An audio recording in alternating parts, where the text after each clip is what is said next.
오늘은 출애굽기 15장 1절에서 12절 말씀입니다. 오늘 말씀은 모세와 이스라엘 백성들이 하나님 앞에 찬양하는 내용이 기록되어 있습니다.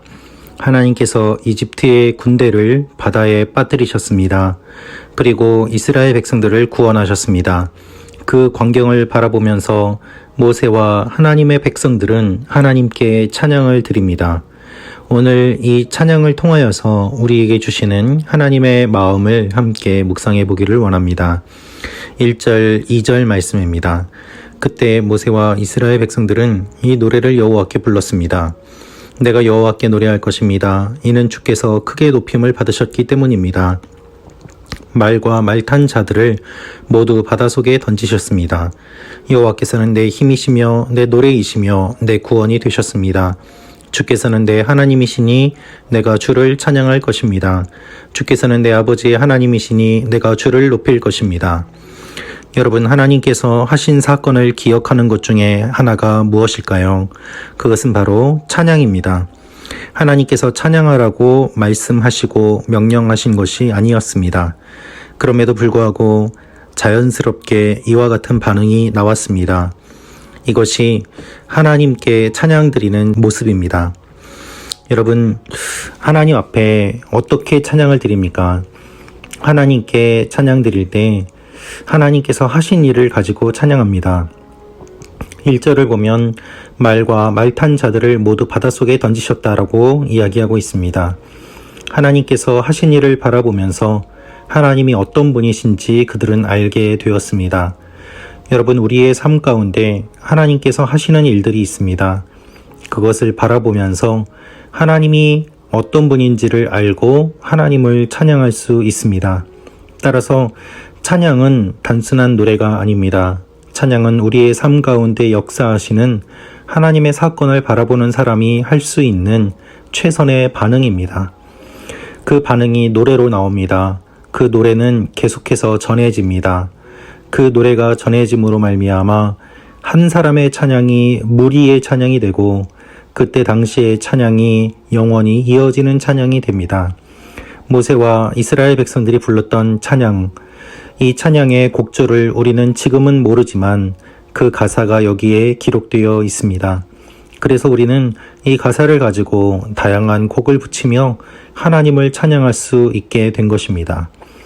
모세와 이스라엘 백성들이 하나님이 하신 이 일을 기억함으로 말미암아 그들만의 기억이 아니라 믿음의 사람들 전체의 기억이 되고, 또한 출애굽 당시의 사건만이 아니라 그 이후에 수많은 믿음의 후배들이 이 사건을 바라보면서 하나님을 찬양할 수 있게 된 것입니다. 하나님은 힘입니다. 하나님은 내 노래입니다. 하나님은 내 구원이 되십니다. 그리고 하나님은 용사이십니다. 하나님이 어떤 분인지 다양한 표현을 사용하며 노래합니다. 그것이 진정한 찬양입니다. 우리는 하나님을 어떤 분으로 묘사하고 또한 선포하고 있습니까? 우리가 하나님에 대해서 이야기할 때 얼마나 자세하게, 다양하게 설명할 수 있습니까? 우리가 경험한 하나님이 많다면 그 하나님이 어떤 분인지 설명할 수 있는 것도 다양할 것입니다. 여러분의 삶 가운데, 우리의 삶 가운데 이와 같은 일들이 일어나기를 원합니다. 4절입니다. 주께서는 바로의 전차와 그의 군대를 바닷속에 던지시니 바로의 가장 뛰어난 지휘관들이 홍해 속에 잠겼습니다. 그렇습니다. 하나님께서는 바로의 전차와 그의 군대를 바닷속에 던지셨습니다. 하나님께서는 단순히 이스라엘 백성들을 이집트에서 내보내시는 것이 아니라 하나님의 백성들을 괴롭혔던 그 대적들, 그들을 바닷속에 빠뜨리시는 분이십니다. 하나님은 능력이 있습니다. 하나님은 모든 일을 하실 수 있습니다. 이 하나님의 위대하심을 몰랐기 때문에 사람들은 불평하였지만 하나님께서는 그들의 불평에도 불구하고 대적들을 바다에 빠뜨리시는 놀라운 기적을 보여주셨습니다. 9절입니다. 원수가 말하기를 내가 그들을 따라잡아 전리품을 나눌 것이다. 내 욕망이 그들로 인해 채움을 받을 것이다. 내가 내 칼을 빼서 내 손으로 그들을 칠 것이다 라고 했습니다. 항상 우리의 원수들은 우리를 놓아주려고 하지 않습니다.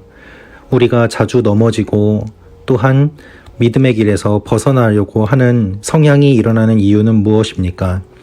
우리를 붙잡고 있는 대적 마귀가 우리를 풀어주지 않기 때문입니다. 그러나 여러분, 담대하십시오. 11절에 이렇게 선포하고 있습니다.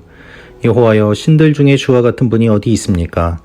누가 주처럼 거룩하시며 영광스러우시며 찬양을 받을 만한 위엄이 있으시며 놀라운 일을 행하실 수 있겠습니까? 지금까지 이스라엘 백성들은 노예로 살고 있었습니다. 그런데 가장 위대하신 하나님이 그들을 만나 주십니다. 우리는 어떠한 동화들을 통하여서 또한 드라마를 통하여서 낮은 신분에 있던 사람이 높은 사람을 만나고 그의 인생이 변화되는 것들을 바라보며 즐거워합니다. 그런데 오늘 이 말씀과 같은 내용이 사실은 하나님께서 직접 역사 가운데 이루신 일이고 우리 가운데 행하신 일입니다. 우리는 아무도 돌보아주지 않는 존재였습니다. 죄 가운데 살던 존재였습니다. 그런데 하나님께서 우리를 사랑하셔서 찾아오시고 우리를 구원하여 주셨습니다.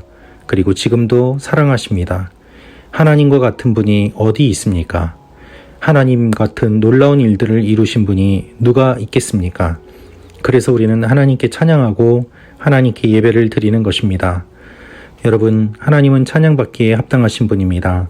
여러분의 삶 가운데 지금 당장 눈에 보이지 않는 것 같은 일들이 일어날지라도 그것이 하나님께서 여러분들을 방관하고 있다는 의미는 아닙니다. 하나님은 여러분을 위한 계획을 세우고 계십니다. 그리고 대적을 바다에 빠뜨리십니다. 하나님의 백성들을 구원하십니다. 여러분과 함께 하십니다. 여러분을 새로운 길로 인도하십니다. 그 일들을 기억하며 오늘도 하나님께 예배하며 나아가는 여러분과 제가 되기를 기도합니다. 하나님은 예배 받으시기에 합당하시고 하나님은 찬양받기에 합당하십니다. 우리 모두가 삶으로 예배드리고 삶으로 하나님을 찬양하는 하나님의 자녀들이 되었음을 기억하며 우리에게 주신 찬양의 특권, 예배의 특권을 함께 마음껏 누리며 나아가기를 기도합니다. 기도하겠습니다. 아버지 하나님, 우리를 구원하여 주신 놀라운 하나님을 찬양합니다. 하나님의 이름을 선포합니다. 주님은 찬양받기에 합당하십니다. 우리의 삶을 통하여서 영원토록 주님을 찬양하는 하나님의 사람들이 되게 하여 주옵소서. 예수님의 이름으로 기도합니다. 아멘.